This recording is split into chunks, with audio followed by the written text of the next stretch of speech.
ನಮ್ಮ ಕೇಂದ್ರ ಮಂತ್ರಿಗಳು ಮತ್ತು ಎಂಪಿಗಳೇ ಹೇಳ್ಬೇಕು, ನಿಮ್ ರಾಜ್ಯಕ್ಕೆ ಏನ್ ಕೊಡುಗೆ ತಂದಿದ್ದೀರಿ, ನಮ್ಮ ರಾಜ್ಯಕ್ಕೆ ಏನ್ ಅನುಕೂಲ ಆಗಿದೆ ಅಂತೇಳಿ ಎಂಪಿಗಳು ಮತ್ತು ಸೆಂಟ್ರಲ್ ಮಿನಿಸ್ಟರ್ಗಳು ಈ ಬಜೆಟ್ ಬಗ್ಗೆ ಅವರೇ ಏನಾದ್ರು ಏನ್ ಲಾಭ ಇದೆ ಅಂತ ಅವರೇ ಹೇಳ್ಬೇಕು ನಮ್ಗೆ.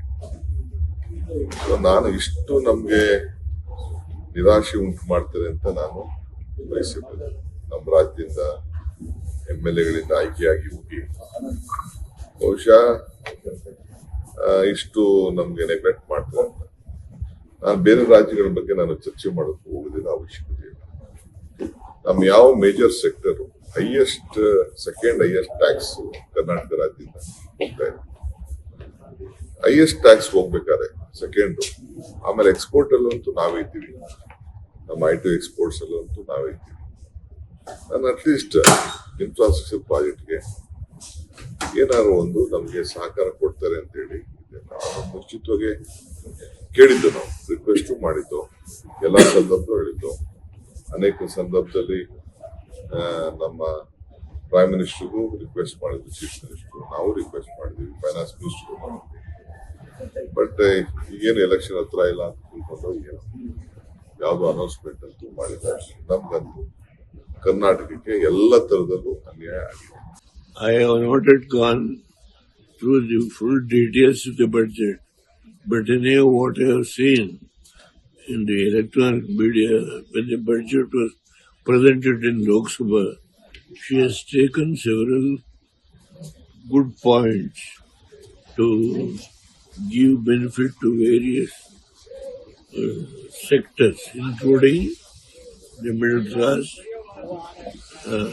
will get more benefit, and agriculture sector, medical sector, and so many areas she has covered. I welcome this budget. ಕೇಂದ್ರ ಸರ್ಕಾರದ ಬಜೆಟ್ ಮಂಡನೆ ಮಾಡ್ತಾ ಇರೋದು ನಾವು ಅನ್ಕೊಂಡಿದ್ವಿ. ಇದು ಕೇಂದ್ರ ಸರ್ಕಾರದ ಬಿಹಾರ ರಾಜ್ಯದ ಬಜೆಟ್ ಅನ್ನ ಇವತ್ತು ಕೇಂದ್ರ ಸರ್ಕಾರದವರು ಮಂಡಿಸಿದ್ದಾರೆ. ಮೊದಲನೇದಾಗಿ ನಾನು ಯಾವ್ದನ್ನ ತಗೋತೀನಿ ಅಂತ ಹೇಳಿದ್ರೆ, ವಿತ್ತ ಸಚಿವರು ನಮ್ಮ ಕರ್ನಾಟಕ ರಾಜ್ಯದಿಂದನೇ ರಾಜ್ಯಸಭೆಗೆ ಆಯ್ಕೆ ಆಗಿದ್ದಾರೆ. ಅವರು ನಾನು ನೋಡ್ತಾ ಇದ್ದೆ ಭಾಷಣದಲ್ಲಿ ತೆಲುಗುನ ಮಾತಾಡಿದ್ರು, ಮತ್ತೆ ಕೊನೆಯಲ್ಲಿ ನಮ್ಮ ತಮಿಳ್ ಭಾಷೆ ಮಾತಾಡಿದ್ರು. ಯಾಕೆ ಇವರು ಅಟ್ಲೀಸ್ಟ್ ಕರ್ನಾಟಕ ಭಾಷೆನಾಗೂ ಇವರು ಸಂಸತ್ತೊಳಗೆ ಉಪಯೋಗಿಸಲಿಲ್ಲ? ಅದು ರಾಜ್ಯಸಭೆಯಿಂದ, ನಮ್ಮ ಕರ್ನಾಟಕದ ರಾಜ್ಯಸಭೆಯಿಂದ ಬಂದ ಒಂದು ಕಡೆ. ಅದಾದ್ರೆ ಎರಡನೇ ಅಭಿವೃದ್ಧಿ ಅಂತ ಬಂದ್ರೆ ಕರ್ನಾಟಕ ಅಂತ ಹೆಸರು ಹೇಳಕ್ಕೂ ನಮಗೆ ಇವರಿಗೆ ಒಂದು ಅರ್ಹತೆ ಬರಲಿಲ್ಲ. ಕೇಂದ್ರ ಸರ್ಕಾರದವ್ರಿಗೆ ಯಾವುದೇ ರೀತಿಯ ಯೋಜನೆಗಳನ್ನ ನಾವು ತುಂಬಾ ನಿರೀಕ್ಷೆ ಇಟ್ಕೊಂಡಿದ್ವಿ. ಅಪ್ಪರ್ ಭದ್ರಾ ಆಗಿರ್ಬೋದು, ನಮ್ಮ ಹಾಸನಕ್ಕೆ IIT ಕೇಳಿದ್ವಿ ನಾವು. ಹಾಸನಕ್ಕೆ IIT ಕೊಡುತ್ತೆ ಅಂತ ಕೇಳಿದ್ರೆ ಇವರು ಪಾಟ್ನಾಗೆ ಕೊಟ್ಟಿದ್ದಾರೆ, ಬಿಹಾರ ರಾಜ್ಯದ ಪಾಟ್ನಾಗೆ IIT ಮಂಜೂರು ಮಾಡಿದ್ದಾರೆ. ಕರ್ನಾಟಕ ರಾಜ್ಯದವರಿಗಿರ್ಬೋದು, ಹಾಸನ ಜಿಲ್ಲೆ ಏನ್ ಇವ್ರಿಗೆ ಅನ್ಯಾಯ ಮಾಡಿದ್ದಾರೆ ನನ್ಗಂತೂ ಗೊತ್ತಾಗ್ತಾ ಇಲ್ಲ. 19 ಜನ ಲೋಕಸಭೆ ಸದಸ್ಯರಿದ್ದಾರೆ, ರಾಜ್ಯಸಭೆ ಸದಸ್ಯರುಗಳಿದ್ದಾರೆ, 5 ಜನ ಸಚಿವರಿದ್ದಾರೆ. ಇವರು ಕರ್ನಾಟಕ ಜನಕಾಯಕ ಹಿತಾಸಕ್ತಿಯಾಗಿ ಮಂತ್ರಿ ಆಗಿದ್ದಾರೋ ಇಲ್ಲ ಇವರ ಒಂದು ವೈಯಕ್ತಿಕವಾಗಿ ಹಿತಾಸಕ್ತಿಗೆ ಇವರು ಮಂತ್ರಿ ಆಗಿದ್ದಾರೆ ಅಂತ ಯಕ್ಷ ಪ್ರಶ್ನೆ ಆಗಿದೆ.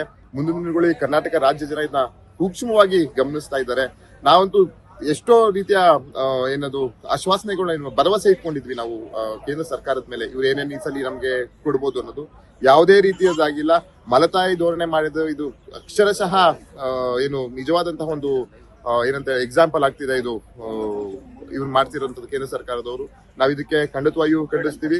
ಮುಂದಿನ ದಿನಗಳಲ್ಲಿ ಜನ ಇದಕ್ಕೆ ತಕ್ಕ ಉತ್ತರ ಕೊಡ್ತಾರೆ ಅಂತ ಕೇಳಿದ್ವಿ. ಹೊಟ್ಟೆ ಉರಿತದೆ ನಮ್ಗೆ. ಯಾಕಂತ ಹೇಳಿದ್ರೆ ಕರ್ನಾಟಕ ಅಂತ ಇವ್ರು ಅಟ್ಲೀಸ್ಟ್ ಯೋಗ್ಯತೆಗೆ ಕರ್ನಾಟಕ ಅಂತಾನೂ ಸಹ ಸಂಸತ್ನೊಳಗೆ ಇವರು ಪದನೂ ತರಲಿಲ್ಲ.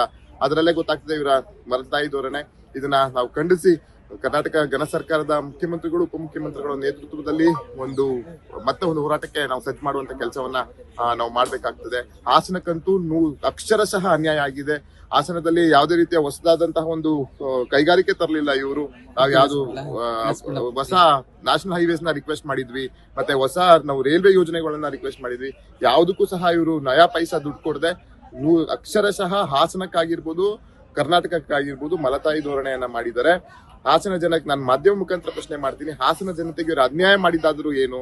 ಯಾಕೆ ಹಾಸನ ಜನನ ಇಷ್ಟು ಮಟ್ಟಿಗೆ ಇವರು ಕಡೆಗಣಿಸಿದ್ರು ಅಂತ ನಾನು ಕೇಳ್ಕೊಂತೀನಿ. ಯಾಕಂತೇಳಿದ್ರೆ ಹಾಸನದಲ್ಲಿ ಹುಟ್ಟು ಬೆಳೆದವರೇ ಈ ಸಲ ಕೇಂದ್ರ ಸಚಿವರಾಗಿದ್ದಾರೆ. ಆದ್ರೆ ಹಾಸನ ಬಗ್ಗೆ ಅವ್ರಿಗೆ ಕನಿಷ್ಠವಾದ ಒಂದು ಗೌರವ ಹಾಸನದ ಮೇಲೆ ಇಲ್ಲ ಅಂತ ನಾನು ಮಾಧ್ಯಮ ಮುಖಾಂತರ ಪ್ರಶ್ನೆ ಮಾಡ್ತೀನಿ. ಹಾಸನದವ್ರು ಮಾಡಿದಾದ್ರೂ ಇವ್ರಿಗೆ ಅನ್ಯಾಯ ಏನು ಅನ್ನೋದನ್ನ ನಾನು ಕೇಳ್ತೀನಿ. ಹಾಸನಕ್ಕೆ ಇವ್ರ ಬಜೆಟ್ ಅಲ್ಲಿ ಮಂಡಿಸ್ಲಿ ಬಿಡ್ಲಿ, ನಿರಂತರ ಹೋರಾಟ ನನ್ನ ಅವಧಿಯವರೆಗೂ ಇದ್ದೇ ಇರ್ತದೆ. ಹಾಸನಕ್ಕೆ IIT ತರೋದ್ರಿಂದ ಇರ್ಬೋದು, ಯಾವುದೇ ಗುರುತಾಂತ ಯೋಜನೆ ತರುವಂತ ಹೋರಾಟ ಯಾವುದೇ ಎಂದೆಂದಿಗೂ ನಿಲ್ಲಲ್ಲ ಅಂತ ಮಾಧ್ಯಮ ಮುಖಾಂತರ ಹೇಳ್ತೀನಿ. ದೇಶದ ವಿತ್ತ ಮಂತ್ರಿಗಳಾದಂತಹ ಶ್ರೀಮತಿ ನಿರ್ಮಲಾ ಸೀತಾರಾಮನ್ ಅವರು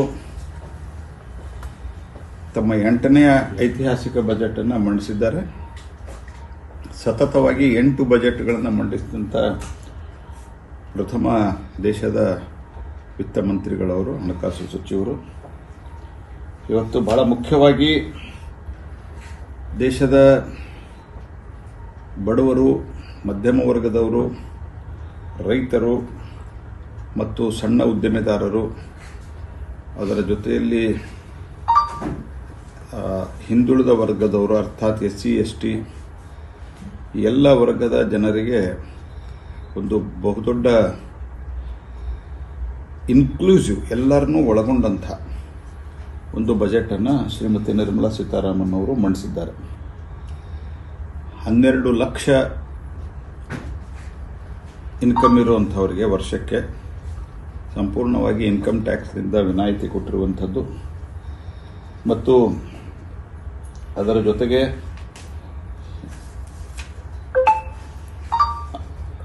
ಕ್ಯಾನ್ಸರ್ ರೋಗಕ್ಕೆ ಸಂಬಂಧಿಸಿದಂತೆ ಇರುವಂಥ ಔಷಧಿಗಳ ಎಲ್ಲವೂ ಬೇಸಿಕ್ ಕಸ್ಟಮ್ ಡ್ಯೂಟಿ ಕಡಿಮೆ ಮಾಡಿರುವಂಥದ್ದು. ಆನಂತರ mission for the Atmanirbharta in pulses, ಅಂದರೆ ಬೇಳೆಕಾಳುಗಳಲ್ಲಿ ಆತ್ಮನಿರ್ಭರತೆಯನ್ನು ಮಾಡಲಿಕ್ಕೆ ತೊಗರೆಬೇಳೆ, ಉದ್ದಿನಬೇಳೆ ಮತ್ತು ಮಸೂರ್ ಈ ಎಲ್ಲ ಬೇಳೆಕಾಳುಗಳ ಬೆಳವಣಿಗೆ, ಅದನ್ನು ಜಾಸ್ತಿ ಬೆಳಿಲಿಕ್ಕೆ, ಅದರ ಉತ್ಪಾದನೆಯನ್ನು ಜಾಸ್ತಿ ಮಾಡಲಿಕ್ಕೆ ವಿಶೇಷವಾದಂಥ ಒಂದು ಮಿಷನನ್ನು ಲಾಂಚ್ ಮಾಡಿದ್ದಾರೆ. ಅದರಲ್ಲಿ ಕರ್ನಾಟಕದಲ್ಲಿ ವಿಶೇಷವಾಗಿ ನಾವು ತೊಗರಿ ಬೆಳೆಯನ್ನು ಬೆಳೆಯುವ ಪ್ರಮುಖ ರಾಜ್ಯಗಳಲ್ಲಿ ಒಂದು. ಹಾಗಾಗಿ ಅದು ಕೂಡ ನಮಗೆ ಭಾಳ ದೊಡ್ಡ ಓವರಾಲ್ ದೇಶಕ್ಕೆ ಮತ್ತು ನಮಗೂ ಕೂಡ ಅದು ಲಾಭ ಆಗಲಿದೆ. Kisan credit card, short term loans ಇದರಲ್ಲಿ 3 ಲಕ್ಷ ರೂಪಾಯಿ ಇತ್ತು, ಅದನ್ನು 5 ಲಕ್ಷ ರೂಪಾಯಿವರೆಗೆ ಜಾಸ್ತಿ ಮಾಡಿದ್ದಾರೆ.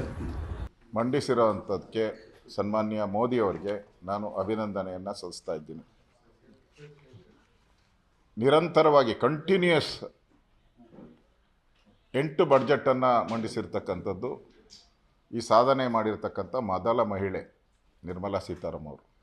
ಬೇರೆಯವರು ಮಂಡಿಸಿದ್ದಾರೆ, ಆದರೆ ಕಟ್ಟಾಗಿದೆ, ಮಧ್ಯೆ ಸರ್ಕಾರ ಹೋಗಿ ಆಮೇಲೆ ಮಂಡಿಸ್ತಾ ಇದೆ. ಕಂಟಿನ್ಯೂಸ್ ಮಾಡಿರುವಂಥದ್ದು ನಿರ್ಮಲಾ ಸೀತಾರಾಮನ್ ಒಬ್ಬರೇ. ಕಿಸಾನ್ ಕ್ರೆಡಿಟ್ ಕಾರ್ಡ್ ಹೊಂದಿರುವ ರೈತರಿಗೆ ಸಾಲದ ಮಿತಿಯನ್ನು 3 ಲಕ್ಷದಿಂದ 5 ಲಕ್ಷಕ್ಕೆ ಏರಿಕೆಯನ್ನು ಮಾಡಿದ್ದಾರೆ.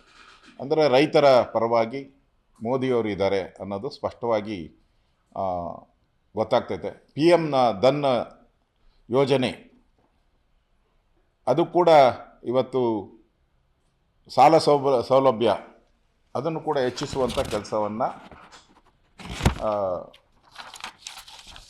ಮೋದಿಯವರು ಬಡ್ಜೆಟಲ್ಲಿ ಮಾಡಿದ್ದಾರೆ.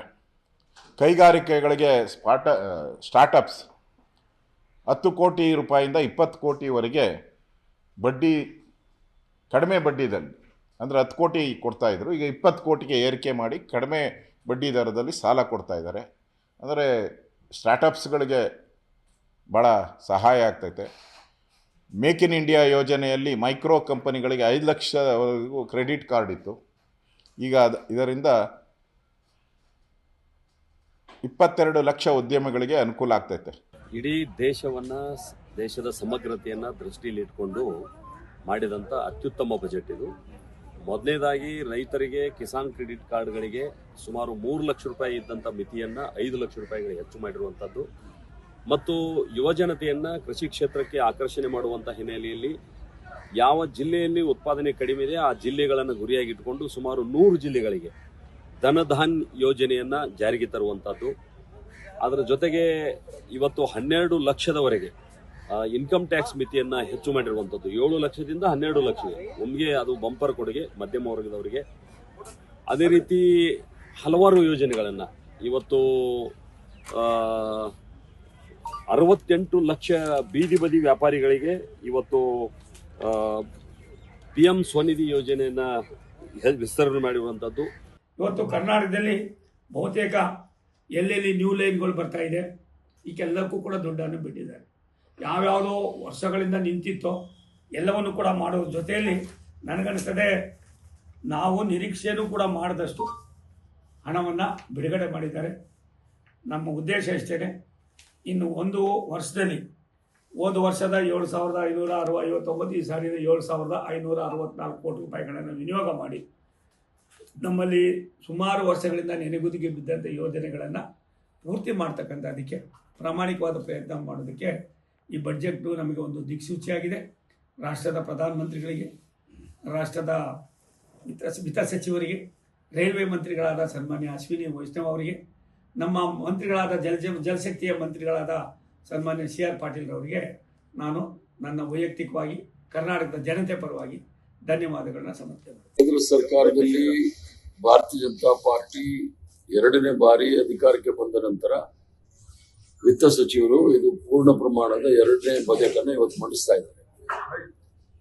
ರಾಷ್ಟ್ರದ ಪರಿಸ್ಥಿತಿಯನ್ನು ನೋಡಿದಾಗ ಕರ್ನಾಟಕ ರಾಜ್ಯ GST ಕೊಡೋದ್ರಲ್ಲಿ 2ನೇ ಸ್ಥಾನದಲ್ಲಿದೆ. ಮಹಾರಾಷ್ಟ್ರ ಆದ ನಂತರ ಕರ್ನಾಟಕದಲ್ಲಿ ಅತಿ ಹೆಚ್ಚಿನ GST ಕೊಡ್ತಕ್ಕಂಥದ್ದು. ಹೋದ ಬಾರಿಯೂ ಸಹ ನಮಗೆ ಬರಬೇಕಾದಂತಹ ನಮ್ಮ ಪಾಲು ಸಂಪೂರ್ಣವಾಗಿ ಬಂದಿರಲಿಲ್ಲ. ಹಲವಾರು ಸಮಸ್ಯೆಗಳಿಂದ ಇರ್ತಕ್ಕಂಥ ಬೆಂಗಳೂರು ನಗರ ಮತ್ತು ಇಡೀ ಕರ್ನಾಟಕ ರಾಜ್ಯದಲ್ಲಿ ಏನು ಕರ್ನಾಟಕ ರಾಜ್ಯದ ಬೇಡಿಕೆ ಇದೆ ಅವೆಲ್ಲವೂ ಸಹ ಪೂರ್ಣ ಮಾಡ್ತಾರೆ ಅನ್ನೋ ನಂಬಿಕೆ ಕರ್ನಾಟಕದ ಜನತೆಯಲ್ಲೂ ಸಹ ಇದೆ. ಬಜೆಟ್ ಮಂಡನೆ ಮಾಡೋ ಸಂದರ್ಭದಲ್ಲಿ ವಿತ್ತ ಸಚಿವರು ಸಹ ಕರ್ನಾಟಕದಿಂದಾನೆ ಕರ್ನಾಟಕದ ಅಭಿವೃದ್ಧಿಗಾಗಿ ಹೆಚ್ಚಿನ ನಮ್ಮ ಪಾಲು ಏನ್ ಬರಬೇಕಾಗಿದೆ ಅದನ್ನ ನಾವೇನು ಹೆಚ್ಚೇನು ಕೇಳ್ತಾ ಇಲ್ಲ. ನಮ್ಮ ಪಾಲು ಏನ್ ಬರಬೇಕಾಗಿದೆ ಅದನ್ನ ನ್ಯಾಯಯುತವಾದ ಪಾಲನ್ನು ಕೊಡಬೇಕು ಅಂತ ಹೇಳಿ ನಾವೆಲ್ಲರೂ ಸಹ ಒತ್ತಾಯ ಮಾಡ್ತೀವಿ.